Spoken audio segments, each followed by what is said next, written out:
Hello folks. It is currently day 48 of the Best of the Most West tour. Yes, I've been counting every day, maybe not on camera, but every day that I've been away from home on the road. It's amounted to almost 7 full weeks. Total distance has been at least 8,000 miles. All the way to the southwest, going up the west coast, into the Pacific Northwest, into the inland Northwest. It takes us here to our final destination, our grand finale that, yes, requires 2 days. It's going to be a 2-part grand finale. This is a spectacular place, deserving of as much attention and respect as one of the world's great natural reserves. It's been a long journey, not as long as the Frontier Americana, but certainly it's been a trip full of highlights and great achievement. We finally have reached every state in the lower 48. We only have 2 states left, but that will be for future trips. For now, it's a time for us to celebrate the fact that we have made it all the way to the end of the trip with no major hiccups. We can also celebrate the fact that we are so close, closer than ever before, to reaching our grand goal of visiting every state in the country. Enjoy today and tomorrow as we visit one of America's great preserved regions and one of the best national parks in the country. In fact, it is the national park which spawned the very idea of a national park, a federally preserved landmass. This is the great Yellowstone National Park.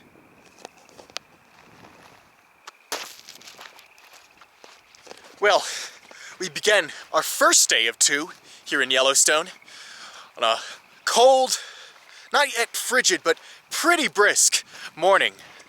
That water's got to be pretty chilly. I do not recommend taking a dip in Yellowstone Lake. Yes, Yellowstone Lake, one of many things in this region named for Yellowstone. We're in late May, it's almost June, and yet there's snow still in the distance. All over driving, you can see at this time of year, snow still melting. Now there's no new US state we have just arrived in. We're in Wyoming, but consider this a little bonus at the end of our tour. We're in northwestern Wyoming, which is completely different from the portions of Wyoming we got to experience last September in the Frontier Americana tour. Northwestern Wyoming is very mountainous, very high in elevation, plenty of forests and mountains to go around, and at the center of it all is Yellowstone Lake, the largest body of water in Yellowstone National Park and one of America's highest elevation-wise lakes. 8,000 feet is the average elevation you're going to experience at this park.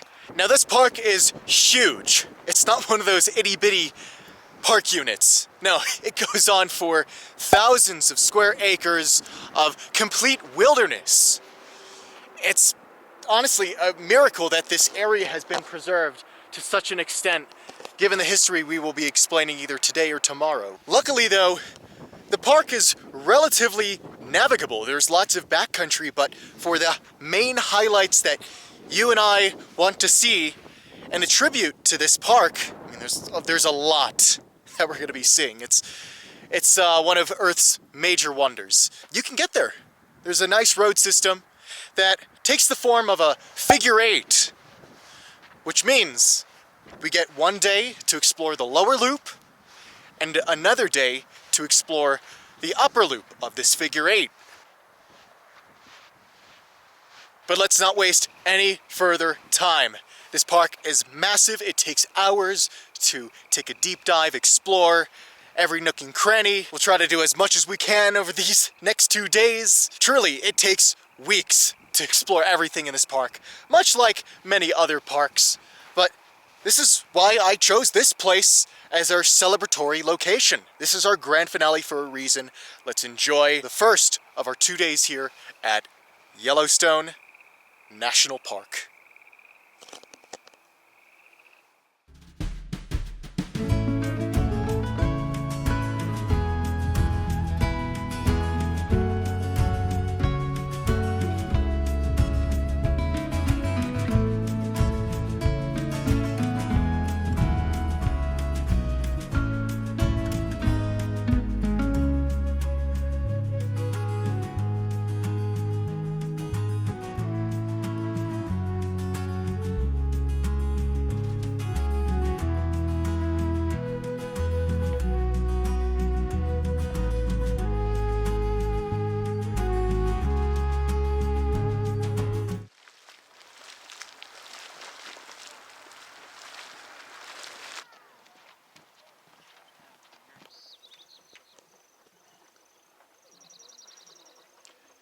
Now these may look like fun, colorful pools of water with bubbles spurting out, but be careful, this water is extremely hot. The only reason it's staying as a liquid is because the surface water is bringing so much pressure.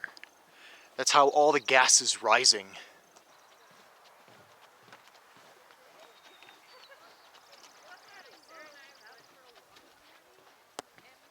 Ooh, colorful pools of hot, hot water.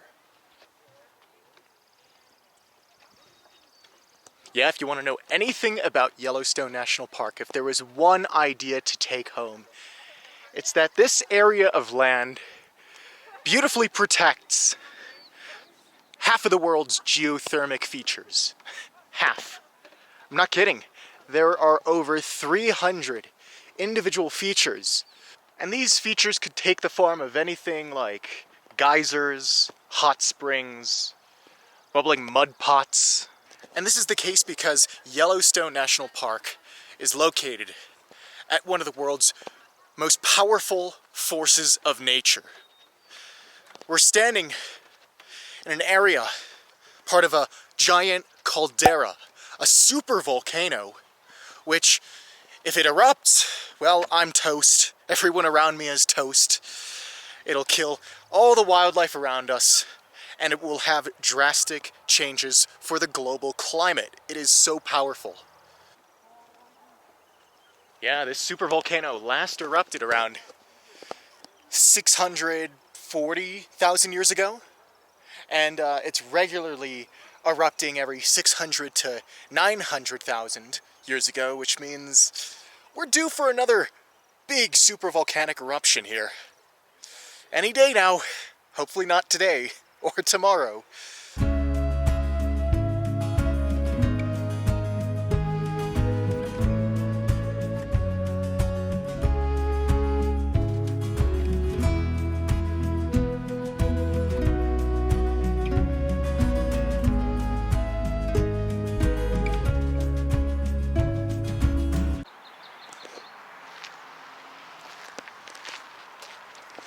The Continental Divide is a great geographic feature in North America. It's the line, well, there are many, but this one in particular divides the west from the east. All watersheds west of this Continental Divide will drain into the Pacific Ocean, while the watersheds on the east, well, they're going to go to the Gulf of Mexico or the Atlantic Ocean. Here in Yellowstone National Park, this Continental Divide runs through much of the southern portion of Yellowstone National Park. This point in particular, Issa Lake, not sure how it's pronounced, is very, very interesting.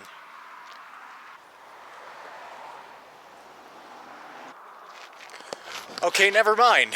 Just a minute after I did that take, a private tour came along and the guide said, "Oh, it's Issa Lake."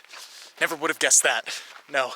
But this is the point at which water on either side of this road goes to two different oceans. You know, around this point it looks as if the water isn't really flowing in a clear direction. It's almost just waiting for the forces of gravity to take it either way. Yeah, the water on that side will go into the Pacific Ocean after a long series of turbulent tributaries. Yeah, much larger bodies of water. But the water on that side will drain into the Atlantic, and that's a much longer journey. Also, can you believe it's almost the month of June and this snow on the side of this hill has not even melted? Yeah. Over 8,000 feet above sea level, it's really cold most of the year. It only gets warm around July and August. So at this point of the year, it's not atypical to find snow still kind of just waiting to melt. I mean, this is the Yellowstone Plateau, nestled in the core of the Rocky Mountain Range. And it's one of America's highest, generally flat areas. It's like the rooftop of the contiguous US. Yeah, nothing here but cold drizzles and snow waiting to recede down into this icy lake. And moreover, this is the crest of the Rocky Mountain Range here in the Yellowstone Plateau. Gravity is going to do its course, bringing the water that's here in Icy Lake that way or that way, wherever it happens to be. It's amazing that one simple patch of land could have so many different microclimates. We're here in this, I guess, boreal forest, this subalpine forest. Evergreen trees are the only form of tree life here. But then you could get more temperate forests or even deserts. That's towards the north of the park, as we'll see tomorrow. I say we go a little downstream. Maybe temperatures will be a little bit more tolerable. Yeah, let's do that.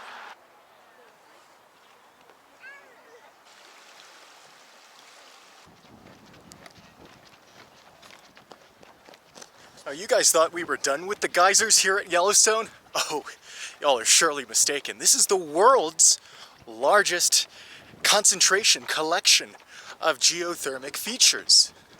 So of course there's going to be way more.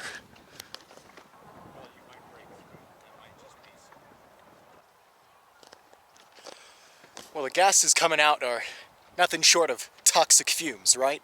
Does wonders for your respiratory system. I'm not lying when I say that it really smells here like a gym sock's been left out in the open too long. There's that sulfuric content from whatever's underneath boiling up top into gaseous fumes. How does the water get so hot? It's a good question, right?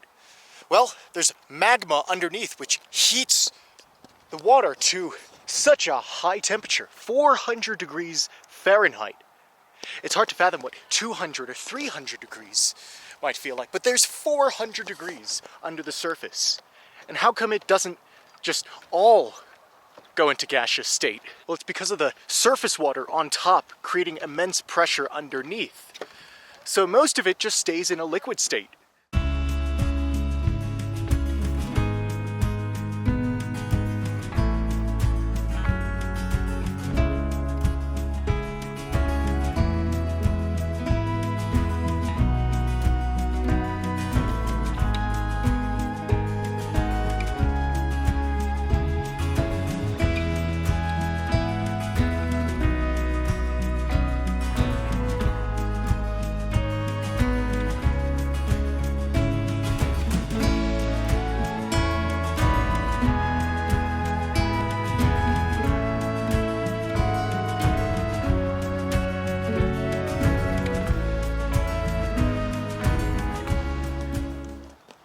Oh yes, wonderful smells all around. The aroma, just pleasant.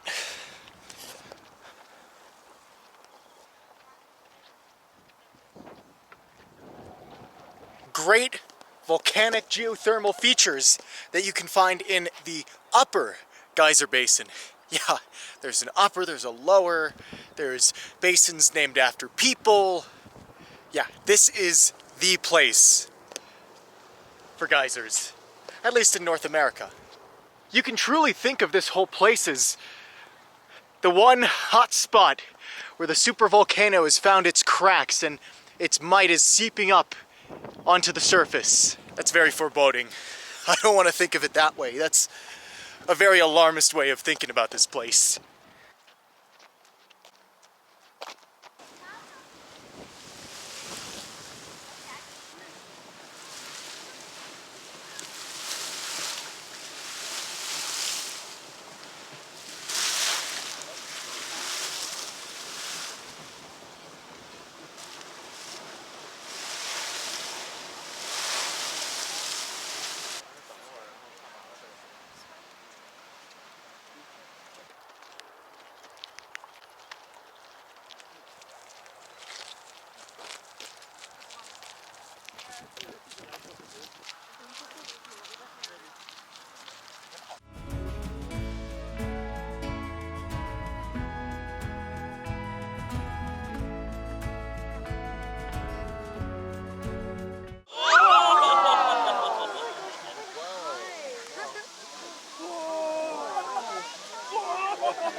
Well, that is Old Faithful, a famous geyser nationwide, and it's a must-see if you visit Yellowstone National Park. It's called Old Faithful because of its predictability. Every 100 to 120 minutes or so, it erupts with full force, as we saw, with such predictability that people can have faith in it. And it seems like a lot of people are very faithful to see this geyser. I don't know how many people visit annually. I'm guessing like 3 million, but it could be a lot more.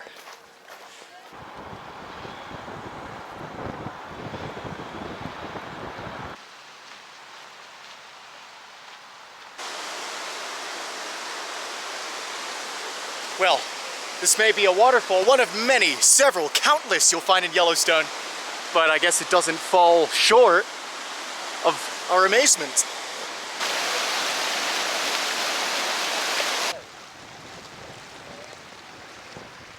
Steam everywhere. Near impossible to see the hot springs in front of us. Steam clouding the whole view in front of us. Very, very difficult to see the thermal pools.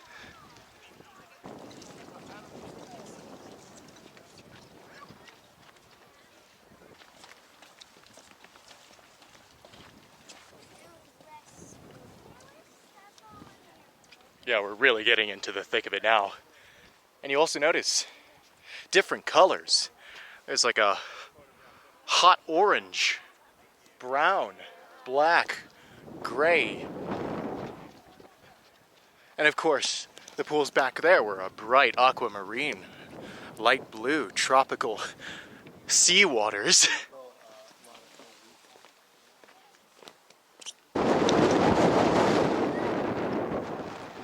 So why is it this way? Why are we seeing a whole assortment of rainbow colors here at this grand prismatic spring? Well, it all has to do with microbes, little microorganisms, bacteria, at different temperatures create a wide variety of hues and shades so that for us, in our human eyes, we see it with such vibrancy.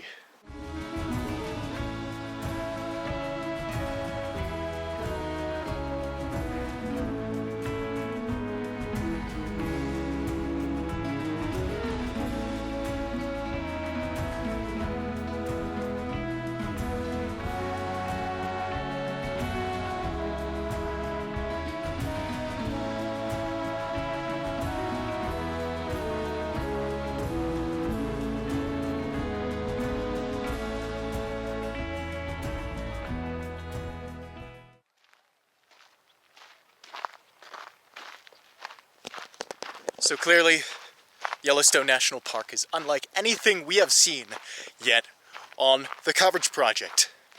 It's a rare spot in the world where what happens under the crust sort of gets its voice heard at the surface. Plenty of geysers, plenty of geothermal basins for all to enjoy. Just make sure you can tolerate a bit of the crowds. You know, it's kind of my fault for planning our excursion here to a world-famous site on Memorial Day weekend. So, naturally, crowds are abound. I shouldn't blame anybody but myself for that. But, you know, we had a great fun day. We got to see so much, and we're still seeing a lot right here. Is it any wonder why UNESCO decided back in the 70s to call this place another one of their World Heritage Sites? Yeah, to see this is extraordinarily rare. Only a few hotspots in the world. One of which is going to be right here, northwestern Wyoming. Now that I think about it, we've been to quite a lot of UNESCO World Heritage Sites. Specifically so during our stints at national parks. You know, Olympic National Park, Redwood National Park, Yellowstone National Park. They're all UNESCO sites.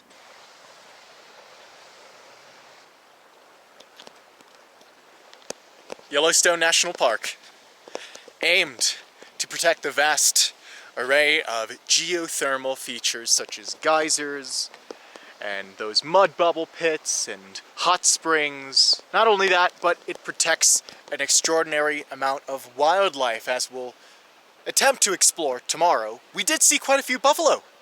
I was surprised at how many buffalo we got to see, or bison, whatever the name is, but there's plenty more than bison here at this national park in terms of wildlife, and Yellowstone is designed to protect the animal species which calls this place home. As hostile of an environment as it looks like, I wouldn't want to have my habitat here. But that's what happens. Yellowstone National Park.